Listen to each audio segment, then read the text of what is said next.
Hola, bienvenido, bienvenida a Buen Vivir. Hoy vamos a hablar de algo muy estimulante. ¿Por qué digo esto? Porque estamos en presencia de una ingeniera, pero que también es coach. Y uno piensa que son de dos realidades diferentes. La ingeniería informática parece algo más duro. Sin embargo, el coaching habla de estrategias blandas. Y hoy vamos a poder tener esa conjunción. Por eso invitamos a Silvia Leis. Ella es ingeniera informática, como decía, coach ejecutiva, fundadora de Transforma Más. Si lo ves en las redes vas a ver que hay un montón de información. Y está dedicada justamente a potenciar el liderazgo y esas habilidades blandas de las personas que vos decís, wow, qué diferencia, ¿no? ¿Cómo fue esa llegada de dos mundos a esa conjunción de formar en Silvia? Fue un poco de casualidad y un poco por todas las tareas que me fueron asignando desde muy joven cuando empecé a tener grupos a cargo y Claro. personas para ir liderando. Entonces ahí me di cuenta que no solamente lo técnico era lo necesario, sino el espíritu de equipo y el cómo lograr que todos lleguemos a cierto propósito y a cierta meta. Claro, porque uno piensa ingeniería en computación, ingeniería en informática, estás con equipos, con Mm. máquinas, hablas con máquinas, usas teclados, pero no estás empatizando con personas. Entonces es como un lenguaje que hay que reaprender o Exacto. aprender. Y entonces me imagino que en ese mundo, cuando la gente va ascendiendo y va cambiando de lugar, Ujú. tiene que reaprender esto, ¿no? Tiene que reaprender, es verdad. Le pasa a muchas personas que son técnicos y trabajan en un área de informática en donde reportan a una persona pero no tienen gente a cargo, que cuando ascienden les pasa eso, que son muy buenos técnicamente y cuando empiezan a liderar personas se dan cuenta de que no solamente son las máquinas y las configuraciones lo que importan, sino que el propósito del equipo, el llegar a tiempo con los proyectos, el cumplir las metas, el coordinarse, la comunicación, el dar retroalimentación, pero también el motivar a las personas cuando se alcanzan cosas, porque informática lo que tiene es que muchas cosas se hacen fuera de hora. Claro. Entonces, quizás el lunes llegan todos a la oficina y está todo bien, pero nadie sabe de que el fin de semana o el viernes de noche se trabajó hasta altas horas. ¿Cómo haces para motivar al equipo? Para decir, O de estás... repente podés programar cosas, decir en tal fecha, tal hora va a salir tal cosa y se sube tal contenido. Entonces, eso no está pasando en la vida misma, pasa a nivel informático, ¿no? Totalmente. Seguimos trabajando con personas y las que manejan las máquinas son personas. Entonces, poder hacer la pregunta correcta, que es un poco lo que hace un coach, ¿no? Vos como coach, viste que a Sí. veces hablamos, pero no llegamos a tener esa comunicación eficiente o eficaz, ¿no?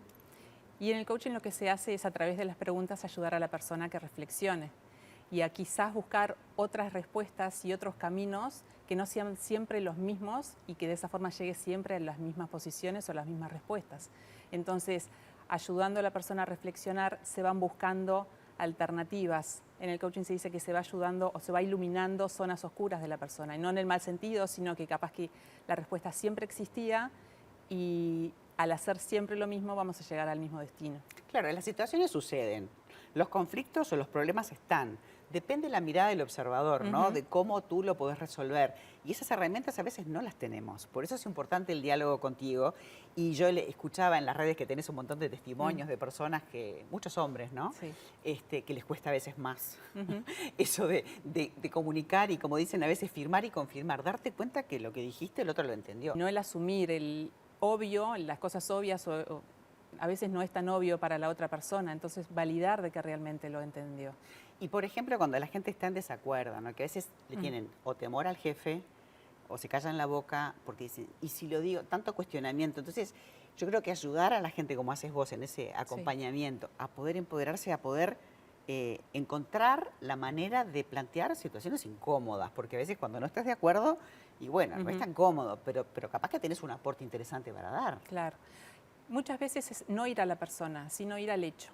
Plantear qué fue lo que pasó y tampoco generalizar. No decir vos siempre tal cosa, vos nunca tal otra. Es bueno, en tal situación pasó tal cosa y afectó de esta manera.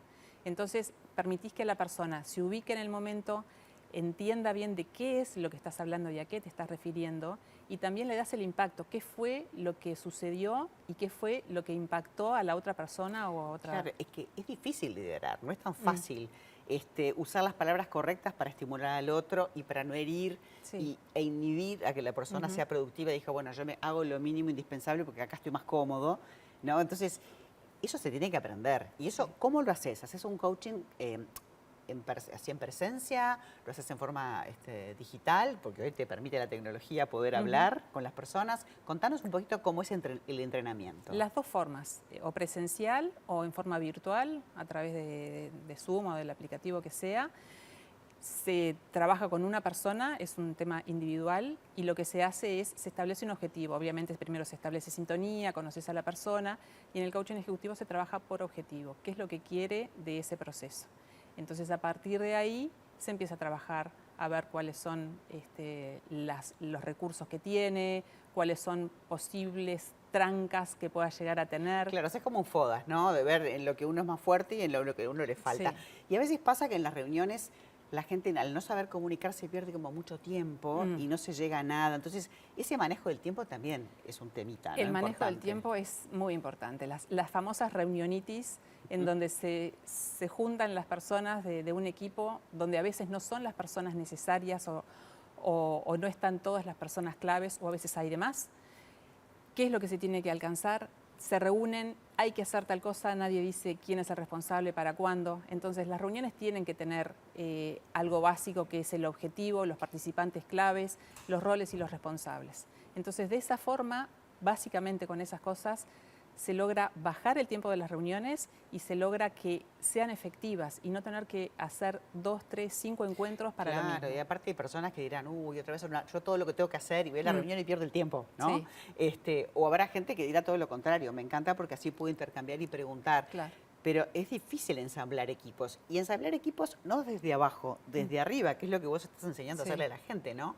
A poder liberar, a cuando la gente asciende, sentirse más segura, porque llegás ahí, pero bueno, hay cambios, hay cosas que hay que saber hacer. Sí, y hay que saber aprender a soltar algunas cosas de que uno hacía o hizo por muchísimos años y ya no es parte del rol. Delegar, decís vos. Y sí, el saber delegar, ¿no? Quizás una persona venía de un área operativa y al ser líder, la operación es parte del rol, pero también está el manejo de recursos y también está la estrategia. Entonces, para manejar esas tres cosas, parte de lo que uno hacía antes lo tiene que poder delegar a otra persona del equipo, porque si no es imposible. Claro, no, aparte hay personas que consideran que lo hacen mejor que los demás. Entonces tampoco dan el espacio a poder resolver a otro. Entonces, que a veces, bueno, viste, eso es sin querer, porque en definitiva uno busca lo mejor, también hay que aprender a hacer esas cosas. Sí, y hay que permitirse sorprenderse, porque a veces delegás y lo que te viene de vuelta es mucho mejor de lo que uno hacía. Entonces hay que tener esa humildad también para decir, yo lo hacía de una forma, lo delegué y mira qué bien que lo hizo la otra persona. Qué buen nombre le pusiste, Transforma Más, porque en definitiva es una metamorfosis, es una transformación para a más, ¿no? A poder justamente llegar a estar en un lugar de seguridad, porque también ser líder tenés que tener seguridad, si no la gente que no tiene eso no lo puede transmitir. Y eso se percibe, ¿verdad? Sí, totalmente. Me encantó, te felicito. Gracias. Y espero que sigamos conversando ¿Cómo no? Y nos traigas algunos tips para poder ayudar a la gente. Y si no, ya sabes lo que haces, la buscas en las redes y ella te puede coachear. Gracias, Silvia, un placer. Igualmente. Con esta nos despedimos entonces, hasta mañana. Chau.